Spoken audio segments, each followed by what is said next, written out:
Hello and welcome to another episode of FEA's My Facility podcast, where we dive into the latest innovations, trends, and solutions in facilities planning and management. We will bring you conversations with industry experts, innovators, and thought leaders to help you navigate the challenges and opportunities in managing your facilities. At FEA, we're committed to building excellence where we live, work, and play. So if you're looking to stay ahead of the curve and improve your asset management strategy or facility financial planning, you're in the right place. So let's jump in and unlock the secrets to smarter facility planning in today's episode. Well, hey everyone, welcome to this long-awaited second episode of FEA's podcast. I'm Matt Kutzler, a senior engineer here at FEA. I've been here since 2004. Conrad, why don't you introduce yourself? Hi, my name is Conrad Kelso. I'm a project manager with FEA. I've been here for 16 years, so I think that was 2009. And in that time done many facility condition assessments, which is the topic of today's episode. Yeah, it definitely is today's topic. And like I said, this episode has been, I think everything kind of happened to prevent us from recording this. We were supposed to do this yesterday. The power went out. We've had other things come up. And Conrad's contract to do this was the worst. You may not know this, but he's actually a amateur voiceover actor. Conrad, have you gotten any gigs yet besides FEA? No, FEA is my sole corporate client, but hopefully, my resume's out there. Hopefully, I get picked up soon by Disney or Pixar, whoever's available. We'll see. Yeah, you may have to lower those contract demands a little bit, so you may not quite get the M&M colors that you exactly want in the green room. But in any event, we'll move on to our condition assessment. So, what exactly is a facility condition assessment? If you manage a building, if you help run a facility, it could be anything from organizing the staff to take care of a building, to doing maintenance on a roof, making sure that mechanical pumps are working. So building engineers, there's a lot of folks involved in taking care of facilities. And sometimes they need help in doing that. They need to figure out what is actually the condition of their facility, whether it's the entire system, building system, or components. So we're trying to capture what's happening beyond just something being broken, right? So Conrad, why would you think FCAs matter in sort of day-to-day operations versus long-term capital planning? I would say it's more important for long-term capital planning than it is for day-to-day operations. The clearest way I could explain it to somebody is that it's a building inspection with a emphasis on what is wrong now and what will likely go wrong in the future in a set time period. And then how much will it cost to repair those deficiencies in that time period? So study periods can go anywhere from 10 to 25 or even longer years. 10 being I think the most common from my experience. I think that's an apt way to describe it. We're basically looking at buildings and telling somebody the condition of those. I still have, friends and family after 20 years wondering what I'm doing here. And it is hard to kind of get your head around it if you're not in this space. There's a lot that goes into it. And also, we both have engineering backgrounds, Conrad. People assume that you're an engineer, you should be able to solve any problem related to engineering. So a structural guy should be able to tell you why this mechanical unit isn't working. And maybe I can, but it's like asking, hey, you're a doctor, you could perform this open heart surgery. Like, no, not really. I'm a chiropractor. So there are folks that are specializing in, various building systems, obviously. At FEA, we have some pretty well-rounded individuals that do have their own kind of specialty. Maybe they have a background in mechanical or structural engineering, but we're well-versed in building systems. So our assessors are capable of going into the field and looking at a variety of different building components.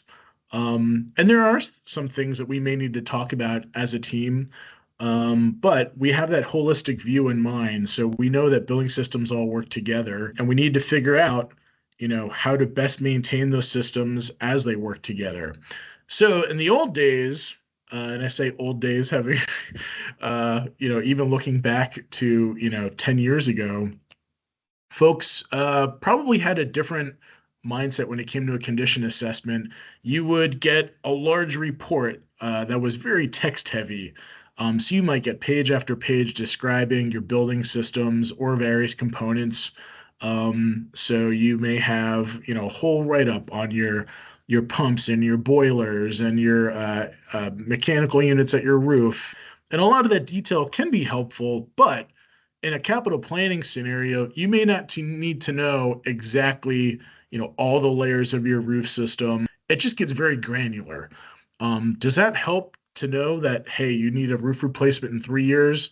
Probably not that level of detail. So we started transitioning to more data-driven solutions for FCAs. So, Conrad, how have you kind of seen our approach and deliverables morph over the years here at FEA? Yeah, definitely. Like you said, I mean, we used to do what I would call long form detailed reports, and it always kind of hurt because you would spend days writing up, all the details of what you saw at this building, the condition of every component, hand it to the client, and they just flip to the back, which is the the Excel spreadsheet, the CapEx sheet saying, okay, in this year I should spend this much, and this year I should budget to spend this much. So it turns out that all that detail, while some people like it, and it's there, we capture it when we're in the field, but it's not the crux of why you would get a condition assessment. You really want to know, what's it going to cost? When are we going to need that money? When's it going to fail? Around when? Nowadays, it's very, very much data driven, and the fact that it used to be a static report. I mean, you'd come, get a condition assessment maybe once every 5 years, every 10 years. I don't know how often facility managers would do them. And then what happens after year 2 or year 3? Like, what if something changed? What if you decide that you're going to remodel the space and you completely redo all the mechanical and electrical in that section? Now suddenly that report is out of date. Now it's a lot easier to update it because it is just, all right, we're going to take out that section. This is what we did. Let's move those dollars around. So now with my facility plan and our current system, it's a lot easier to update that without having to go through a full other inspection. That gives you the ability to kind of customize what data is gathered and then how to present that data to a client too. So, depending on the size of your portfolio, you may have a few buildings, or you could have, 100 plus buildings. You could have a large portfolio that you're managing. That could dictate what level of granularity you want in your detail. So it could just be as simple as summarizing the overall condition of a building system, and then pointing out specific areas of that system that may need attention further. You could have 10 roof sections that are all in good condition, but you may have an outlier. That 11th roof section could be poor for whatever reason. Maybe it wasn't replaced in the same cycle. Maybe they've just had another issue. But you want to know the overall condition of your roof, but you also want to know, hey, this roof is on the verge of failure, it appears. So that's helpful to know.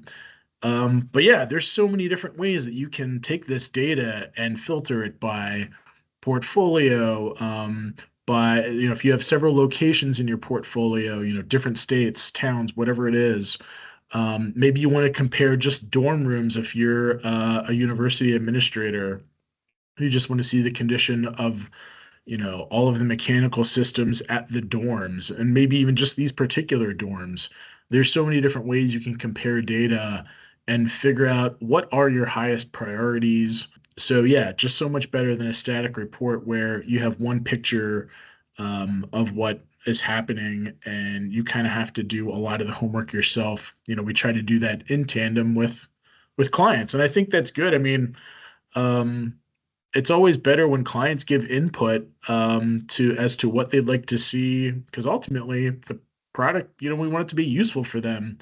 Static reports aren't useful, or even data reports, if you don't know how to use the data, or you just hand somebody an overwhelming amount of it without walking them through it or making it easy to read and understand. Even that can be difficult for a client. How would you approach your brand new facility manager? You have 100 buildings. You just got put in this job, and you don't know the condition of your buildings. How would you recommend a new facility manager go about understanding his or her 100 facilities? you hate to always hear this answer, but it depends. But yeah, seriously, depending on the budget, that might dictate the level of detail that you have. Ultimately, you'd love to get the condition of all 100 of those buildings. But yeah, there's a time and expense associated with that, obviously. And maybe you don't have that budget or that time that allows it. So you could look at maybe doing a cluster of those buildings. If you do know, maybe you focus on the older buildings. You could say, hey, we have 100 buildings, but 50 of them have been built in the last 10 or 15 years. So why don't we concentrate on the ones that are older? Or maybe you just want to do a sampling. Coming back to our university example, maybe you just want to look at 2 of the 10 dorm rooms in this area, and then maybe look at, a few classrooms that have similar functions in terms of, maybe they have lab equipment in 3 different buildings. Maybe you just want to look at one of those just to kind of get a sense of, hey, maybe the different functions or different generations of buildings. We can kind of get a sense of condition, and then we can drill down into say, well, we looked at these 2 dorm rooms out of 10. They look like they're in much worse shape than some of these other types of buildings. Maybe we should look at the rest of the dormitories. Yeah, what about you, Connor? Do you have any other ideas in terms of how they could approach that? Yeah, so I would go, there's different levels of detail, right? Like you can get um, a structural engineer out there, a mechanical engineer out there, an electrical engineer out there, Yeah. and do a deep dive on every single building. But that's probably a waste of time and money, depending on the condition of that facility. So what I would do would be more of a single assessor, broad scope, kind of look at everything. And from there, once you have that initial level of data, then you can determine what your problem spots are. Because general assessors like us, like you said earlier, like we know a little bit about different systems that may not be in our wheelhouse. I'm a mechanical engineer. I have a background in fire protection engineering, so I feel comfortable with those systems. When it comes to roofs, I'm generally comfortable with it, but I'm nowhere near the I'm not a registered roofing consultant, so I'm not that Sure. level of detail oriented when it comes to flashing and whatnot. But I can tell you, or I can at least go on site and be like, is this roof leaking? How old is this roof roughly? And so you can get a kind of a broad scope of your entire portfolio from that, and then figure out what your dogs are, who actually might need some additional detail, more additional work. That's how I would approach a situation like that. Now, if I only had 4 or 5 buildings, then yeah, I'd probably go full bore on all of them, if that's really what I wanted. I think that's a good point. And I think one thing that has always kind of helped us stand out, in this field is, we typically will have 2 assessors go to a building and that are probably more versed in what in their specific fields of expertise when it's appropriate. But yeah, we want to have that level of competence out there and to pick up those little details that maybe just a general assessor may not necessarily get if they have a limited time. If they can only be in a building for 2 hours, yeah, you're going to get less detail than if you're able to send, say 2 people for a half day. It's just I know we talked, Conrad, in the past about like a menu of options. Present the options and let kind of guide a client into what different options are and sort of the ramifications or the detail that would come out of that. And then that could kind of equip them to make the best decision based on their budget and time.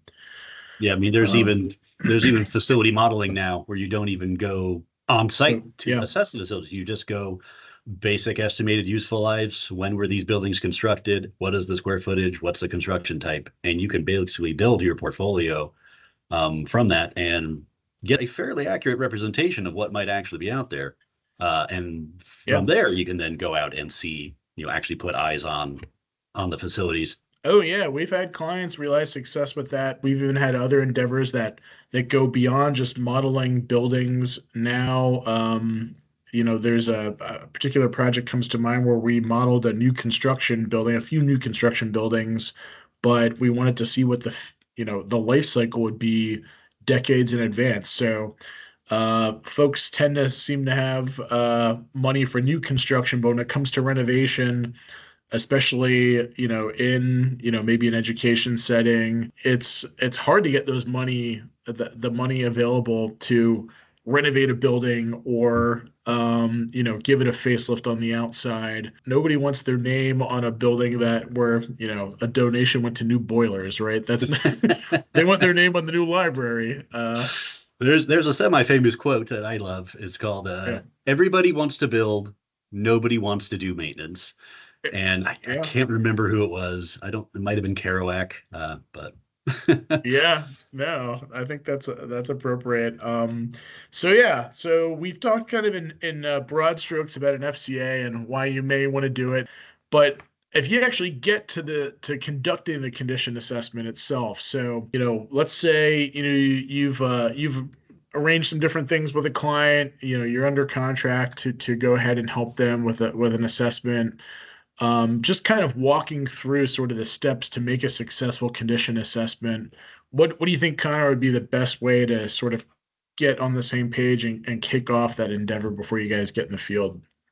have a good idea of why you're doing the assessment in the first place. If it Yeah. is just for, we're having current issues with facilities, or just in general, we want to know our capital plan over the next, X number of years, and how many years are we actually including in the study. That's good information to know. And then have that meeting on site with your escorts, because I love having an excellent escort, someone with knowledge of the facility, knowledge of what's wrong. Yeah. Because there's things we can't see when we're on site. We don't have X-ray vision. We don't know what happened. We don't know. It's like you could go into even the bathrooms in my own house. Like I've repainted it inside and it looks lovely, but behind the walls is the original 50s piping. So I wouldn't know that if I hadn't, torn down the walls earlier. But Sure. but yeah, I mean, we're assessors. We're there one day on site, and so we don't know how that system's operating in the winter if we're there in the summer. We don't know how it's operating in the summer if we're there in the winter. So having somebody who actually lives in that building, lives and works and breathes in that building, lead to better outcomes. It's always helpful to know, not having visited these sites in the past, there are a fair amount of places that we revisit once. We're fortunate to have a lot of repeat clients and revisit buildings that we've looked at, years ago just to update condition assessments. But there's places that we haven't been before. And if you're traveling to, a remote place, say out west, we've done a lot of work in remote areas that maybe have poor cell reception or limited to no lodging options. You want to be able to get that information from your client too, so we can arrange the most successful kind of approach from our end too. We need to know if the closest hotel is 200 miles away from the site. There was one project I worked on for the National Park Service where we had to go to an island in Lake Erie, off the coast of Ohio, and yes, that is exactly what happened. And we had to do it in the middle of the winter, so the lake was frozen. The only way to get to it was basically a prop plane, and there was only one restaurant open on the island, and one place to stay, a bed and breakfast. So we had to make all these arrangements beforehand. And me and a few other assessors piled into this prop plane with somebody that looked like they literally just got their pilot's license out of high school. They loaded up supplies for the island, the people that were on the island for the winter, 10 or 15 people. And it was us and like rock salt and groceries flying in this little plane to this airstrip on this island. But yeah, we wouldn't have known how to prepare for that unless we had talked to the local folks. So, what kind of background could be helpful, Conrad, for a facility manager or building owner to prepare? What helps you the most before you get in the field in terms of background data? Oh, as far as like building drawings and previous inspections, I know some facility managers are hesitant to provide, previous facility condition reports to assessors, Yeah. thinking that it'll color our opinion or bias us in some certain way. But that's, absolutely not the case. I mean, we still, we're professionals. We see what we see, and we provide our opinion based upon our knowledge and experience and what we're actually seeing in the field. And then I love mechanical drawings. As far as doing quantities and takeoffs, I don't know how many VAV boxes are in your space, and you can tell me how old they are, and they got an estimated useful life, and they may need to be replaced at some point. And rather than going around and counting thermostats and sensors, it'd be great to have that in a drawing, even if it's hopefully they're as built, but if they're originals, Yeah. it's like, get a good estimate of what's there and what would need to be replaced. We want to know what problems they're having, what works and what doesn't work. So going back to what you talked about before, we may look at a building in the summer, but maybe they have heating issues. We're not going to know that if we're there in the summer. So it comes back to that knowledgeable escort. If we're able to get an escort that's been there for a long time that can walk us through, especially anything related to water or air infiltration or mechanical or electrical systems, those kind of systems that are sort of hidden behind walls. We might go into a room. Schools are a good example. We've done a lot of school assessments, K through 12 schools. You'll go there in the summer, classrooms are empty, and you'll find a lot of cupped ceiling tiles, a lot of humidity issues because school's not run every day throughout the year. There's a lot of times where they'll take back some of the mechanical systems, especially when the class isn't in session in the summer, right? And what happens in the summer? High heat, high humidity, but nobody's really in the building.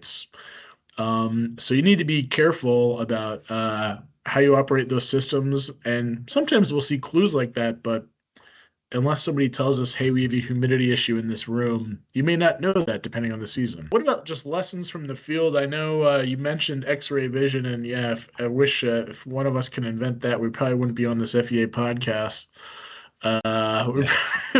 We'd probably be, on that island in Ohio enjoying ourselves. What other kind of big challenges of you or lessons from the field that kind of jump out to you as we look to wrap up here? Oh, yeah, escorts and access. Sometimes it's nice to know where not to go. Yeah, I have that's an true.